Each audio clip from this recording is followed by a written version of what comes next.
Hey everyone, I'm going to explain how diminishing returns affects Chronos and cards respectively.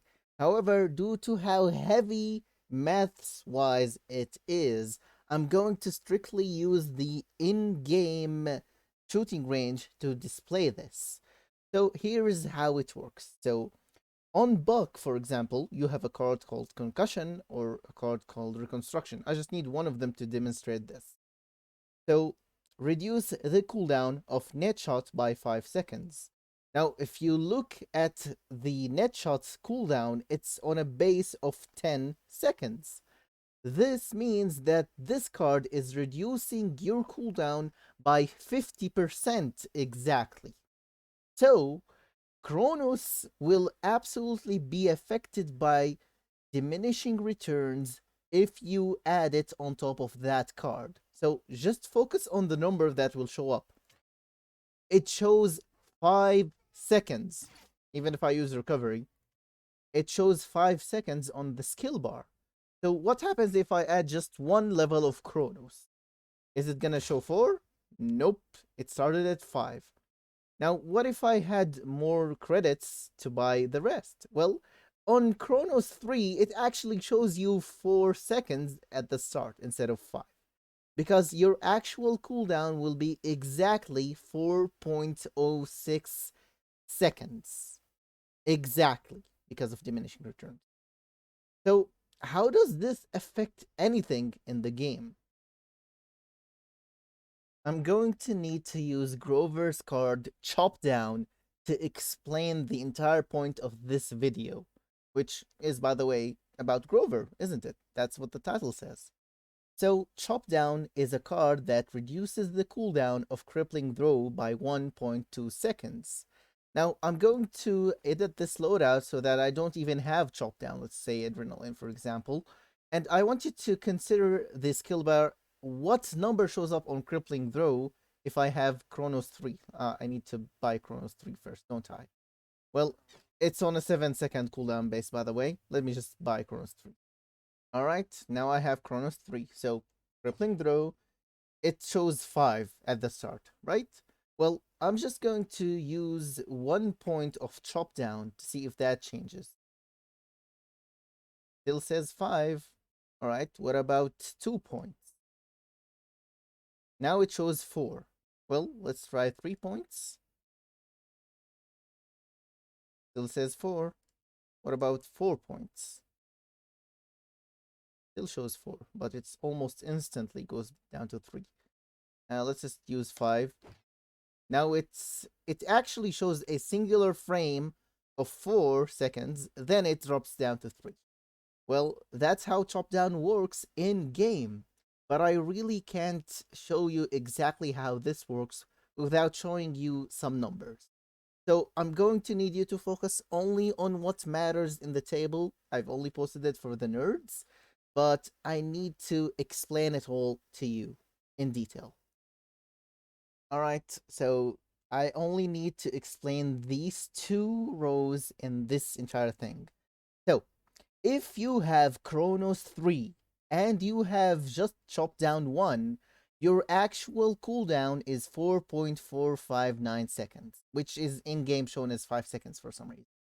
If you have chopped down 2 and Chronos 3, your actual cooldown is 4.09 seconds. If you have chopped down 3, your actual cooldown is 3.79 seconds. If you have chopped down 4, your actual cooldown, with Chronos 3 of course, is 3.4 seconds. And if you have chopped down 5, Crippling Throw is on a 3.1 second cooldown, which is the only value that's shown as almost 3 seconds, by the way. It shows a singular frame of being 4 seconds, and then it drops down immediately to 3 for some reason. So here is the thing. Between Chop Down 2 and Chop Down 5, you need 3 loadout points for that, by the way. There's a full second of cooldown reduction, but that 1 second costs you 3 loadout points. So, is it worth it? I don't know. Maybe it is. The thing is, there's really no way to quantify if it's good or bad, especially if you kind of still miss your crippling throws, which is kind of sad. So here are some, theoretical scenarios. If you don't have Perennial, the card that reduces the cooldown of Blossom, which you are trying to reduce its cooldown further with Fatalis, by the way, you know.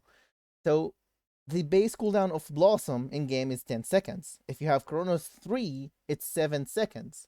Then you use Fatalis 5, which reduces the cooldown by 3 seconds if you hit the crippling throw. So 7 minus the 3 seconds from Fatalis is 4 seconds. Now, while the 4 seconds count down, Chop Down 2 is also counting 4 seconds, meaning that this is a loop. You heal, you use Crippling Throw immediately after, and then you wait 4 seconds before you heal, then Crippling Throw again. However, if you have Perennial 3, is Perennial a card that you should use? Even I don't know. So, theoretically, this loadout is gonna be like, Fatalis 5, Chop Down 2, Verdant Expanse 4, and I don't know, maybe Perennial 2 or 3. I don't really care. Anyways, so your cooldown on Chronos 3 is 6.15 seconds on Blossom. You use Fatalis 5, that makes it 3.15 seconds for Blossom. This means that you will actually get your healing cooldown Blossom before these 4 seconds end, if you're using Chop Down 2, by the way. So, yeah, kind of usable, isn't it? The thing is, it's just a 1 second advantage from having Perennial 3. So, do you really need Perennial at all?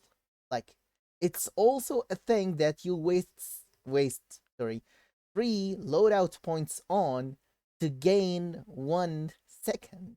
So, do you really need Perennial 3 either? I don't really think so. I really hate doing math, by the way, but I just have to do it. So I'm just going to theoretically show you how that supposed loop works. So you heal the Fernando, you use crippling throw, you heal again, and then you're waiting for your crippling throw, and then you heal again, and you're waiting for your crippling throw. He died. Oops. Yep.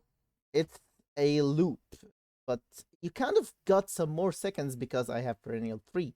What if I don't have it at all? Let's say, for example, yeah, Adrenaline or Barkskin, I don't care. Maybe like something like this. So, heal, right click, 3 seconds waiting on that one, Q, right click again, 3 seconds waiting on that one. It's a loop. It's literally a loop. But do you need Perennial for it? Like, is Perennial worth that much? I don't really know. And this is the issue with loadouts. Do you really need any of those cards at higher levels?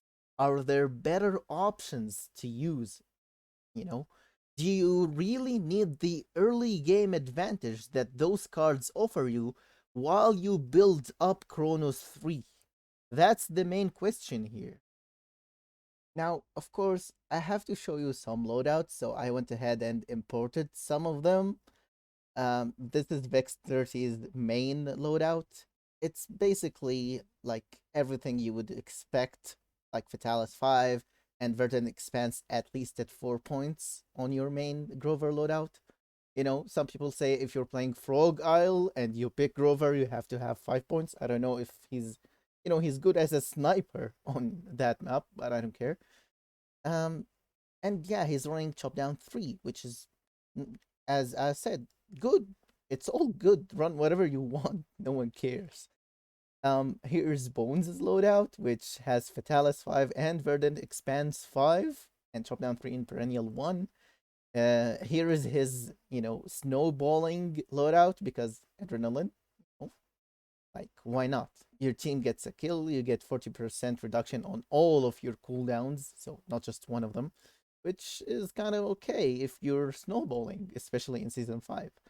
Fishnet's loadout is kind of weird a bit to me, because he's running Chop Down 5.